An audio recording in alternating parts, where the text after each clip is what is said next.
you very much, Sunaina. You've introduced me better than I can even introduce myself. And a very big thank you to Maheen and the Women Ascension team. It's a privilege and an honor to be asked to speak today. Yeah, I don't think I need to introduce myself further. I will just say that as we commemorate this year's International Women's Day, themed Invest in Women, Accelerate Progress, we must emphasize the urgent need to invest in women and accelerate progress towards gender equality. The call to empower women to reach their full economic potential is a human rights imperative and a strategic investment that holds the key to reducing gender inequality and propelling economies worldwide into a future of greater advancement and competitiveness.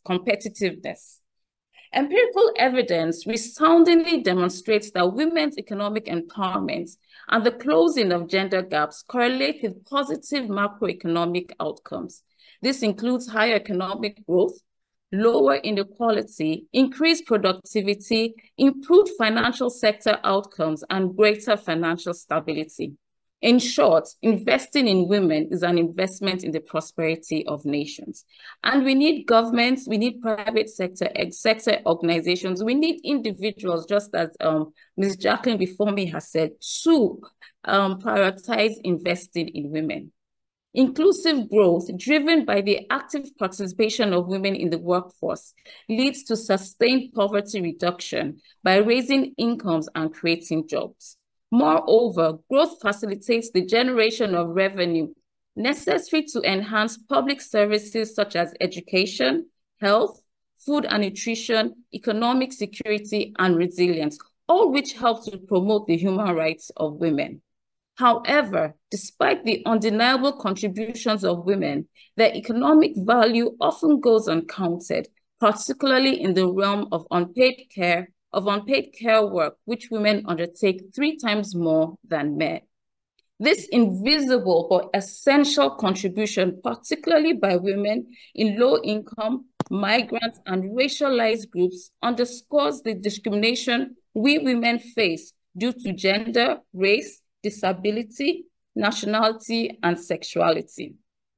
If we continue at the current rate of investments, more than 340 million women and girls will still live in extreme poverty by 2030. Women and girls living in extreme poverty is a direct challenge to the human rights of these women.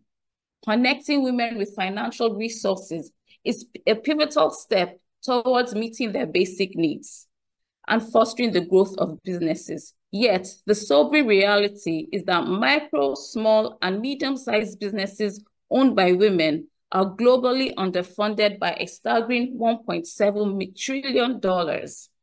Closing this credit gap for women-owned enterprises could result in a 12% increase in annual income on average by 2030. However, financial resources alone are not sufficient. Women need access to land, information technology, and natural resources. Shockingly, in 2022, 2.7 billion people still lacked internet access. More than half of these are women, a fundamental tool for employment and entrepreneurship. Furthermore, women are less likely than men to own or have secure rights to agricultural land in 87% of countries, in spite of their significant contribution in the agricultural sector. When women have equal rights to resources, they can invest in themselves, improve their well-being, their education, start businesses, and contribute to societal development. The empowerment of women brings about positive societal transformations, reduces gender-based violence, and increases political and social participation. To achieve gender equality in the workplace, measures such as pay transparency, equal pay for work of equal value, and access to care services are indispensable. Meaningful participation of women in underrepresented sectors, including science, technology, and engineering, is key to their overall empowerment. Closing gender gaps in employment could lead to a remarkable 20% increase in global GDP. It is crucial to acknowledge and rectify the undervaluation and underpayment of care work, which amounts to at least $10.8 trillion annually. This is 3 times the size of the world's tech industry. Investing in care systems is a triple win, which will enable women to reclaim their time, create jobs, and expand access to essential services, with estimates suggesting the creation of almost 300 million jobs by 2035. Violence against women, whether at home or in the workplace, is a blatant violation of their human rights and a significant impediment to their economic participation. The global cost of such violence is estimated to be at least $1.5 trillion, equivalent to approximately 2% of global gross domestic product. Globally, women enjoy just 77% of the legal rights held by men on average. To promote women's rights in the context of economic empowerment, it is imperative to adopt laws and policies supporting the economic empowerment and repeal discriminatory legal frameworks. In conclusion, while recognizing the intrinsic value of women's economic empowerment rooted in human rights, it is essential to account for the substantial costs associated with constraints on women's economic empowerment on societies and economies. Protection and support for women human rights defenders, accountability for human rights abuses, sex disaggregated data collection, and collaborative advocacy programs are paramount.